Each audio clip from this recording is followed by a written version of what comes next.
আবার আবার মারধর করছিস? লাগাস না। কে দুষ্টু বেশি?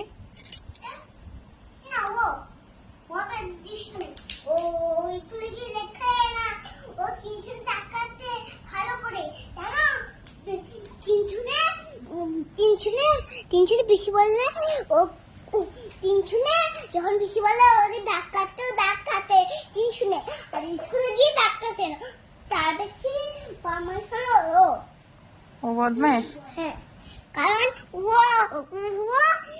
তিনজনে গিয়ে দাগ কাটতে ছেড়েতে স্কুলে গিয়ে সবাই কাছে বলে ডাকে দাও। এটা তার জন্য ও দুষ্টু? হ্যাঁ আর তিনি ভালো? হ্যাঁ।